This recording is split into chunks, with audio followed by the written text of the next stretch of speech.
yesterday, Monday, Labor Day, wasn't Labor Day in China and Japan, obviously, but what it was in China and Japan, those being the second and third largest economies of the world, is that gold hit all-time highs in their respective currencies on Monday. It goes to show you the inordinate and perhaps unjustified strength of the US dollar, which blurs the real value of gold and silver in just about every other currency. At the end of 2021, the Americans had over 2.1 trillion in excess savings thanks to all the stimulus that we were given, and current estimates put that at 190 billion rather. So I mean, it's getting the savings is getting obliterated. On Monday, gold prices hit fresh all-time highs in China and Japan, the world's second and third largest economies, respectively.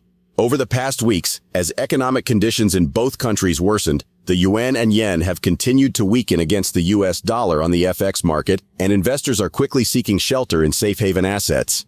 In the United States, expectations that the Federal Reserve might be done with its rate hiking cycle with the lower-than-expected jobs data and the news from China bolstered gold prices over the weekend and on Monday.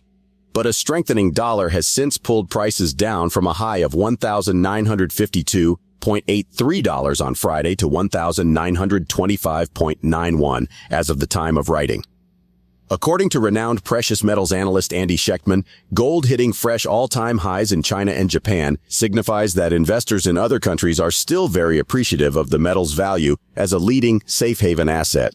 Analysts at Citi Research noted that gold has always been an instrument locals use to hedge against the depreciation of the yuan, which has lost over 5% of its value against the dollar year to date, with a 1.6% drop in August alone. On Monday, gold prices on the Shanghai Gold Exchange rose to 465 Chinese yuan per gram, 0.4% higher than last week's record high of 462 Chinese yuan per gram. Gold prices in Japanese yen also reached a new all-time high in early trading on Monday, climbing to a new all-time high of 9,152 Japanese yen per gram. Like the yuan, the Japanese yen has also taken a beating compared to the dollar in 2023. Year to date, it has weakened by over 11%, 2.3% of which was recorded in August. Lisa Chalette, Chief Investment Officer at Morgan Stanley Wealth Management, noted that gold has surprisingly remained resilient despite the rising interest rates environment. She said, like equities, which have continued to shrug off the negative implications of rising real rates, gold, which moves inversely to real rates and in turn to the US dollar DXY, has remained extremely resilient. During a recent interview with Liberty and Finance, Andy explains that gold is rising in other currencies because of the chaotic economic environment in those countries. He also highlights the various economic and geopolitical challenges mounting against the US dollar and what it could all mean for gold. We will now bring you clips from the interview. Please watch, share, and like this video. Also, ensure you subscribe to the channel and turn on post notifications for more videos like this. Thanks, and enjoy. Every week I comment to you on how amazed I am that the number of stories to talk about continues to accelerate at such a voracious pace. That really, to me, is part of the what concerns me more than anything is that, this is becoming part and parcel of the daily fabric of our lives, where things that would have knocked you off your chair now are just, another one of these moments. We talked last week about that chart, and I forgot the exact name of it, but the chart that shows gold valued in the top 20 economies of the world, again, roaring to new highs. So it's the value of the dollar that is somewhat making gold's value opaque. You can't quite see it because you're measuring it against dollars, but the rest of the world sees it. Obviously, we'll talk a little bit about BRICS, and as it continues to, again, accentuate and grow, and every little day, little nuances. And, thinking about what BRICS is to me, it's a system that's based around regional relationships and maybe even military power. But the initial motivating factor against all of this is pushback against the Western nations, against the Western hegemony. And you're beginning to see it more and more and more with really China forming these mutually beneficial alliances and acting as a partner rather than an adversary. And you see that no more clearly than it was just announced that Xi Jinping and the president of India, Modi, stepped aside at the meeting and promised to accelerate the peace plans or the problems they have with Kashmir, and that they want to make this problem go away, to de-escalate the situation. And so when you're seeing these countries who have been at each other's throats for years and years and years and years, finding ways to work things out in a diplomatic way, a mutually beneficial way, is adding, I think, credibility to a group of countries that is being largely, I think, ignored by the mainstream here in this country.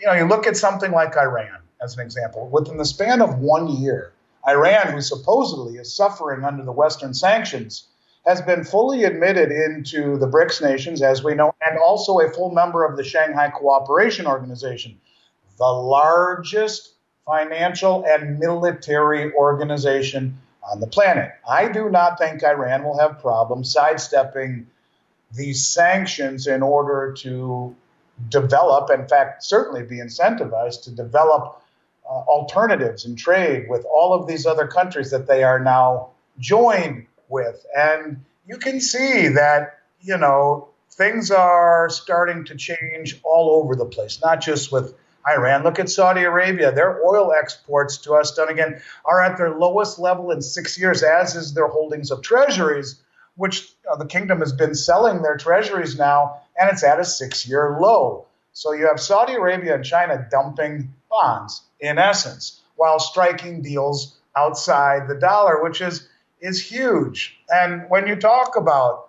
Saudi Arabia, Iran, and the United Arab Emirates, you got your major oil producers. When you talk about Argentina, who was just admitted to the BRICS, you have a major agricultural producer. But I think what most people don't know is that they're also the largest natural gas producer in all of South America. You have Egypt, who controls the Suez Canal, which is a huge major shipping route. And then you have Ethiopia, which is the fastest growing country in all of Africa. According to Andy, the Western world is making a show of ignoring BRICS and the growing threat to Western dominance, but that is a big mistake. At least 23 countries formally applied to join the alliance before the Johannesburg summit. 6 were carefully chosen, and more will be allowed to join during next year's summit in Russia. Andy notes that all the new members have rich natural resources reserves. He adds that BRICS members now make up almost 50% of global population, 45% of global oil production, 75% of manganese deposits, 50% of graphite, 28% of nickel, and 2 of the 3 largest nuclear arsenals in the world. Andy describes the alliance as a formidable and self-sufficient group that would easily be able to fulfill almost all their needs just by trading among themselves. He also predicts that Jim Rickards will be proven right, and the alliance will announce a gold-backed settlement currency and unite with the Shanghai Cooperation Organization and the Eurasian Economic Union. It's just a matter of time. Let's get back to the interview as Andy outlines the current economic conditions in the United States. Excess household savings have fallen for 22 straight months.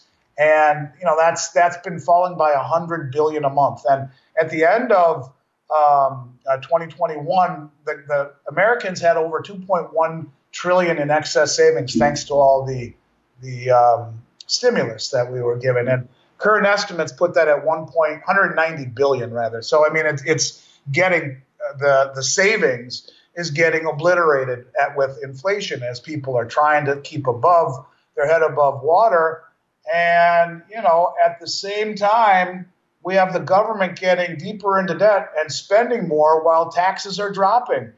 And, you're looking at a situation where they're spending so much money, the government is, that inflation is going to have to be at some point just understood that it is going to be the only path that they can take next to default.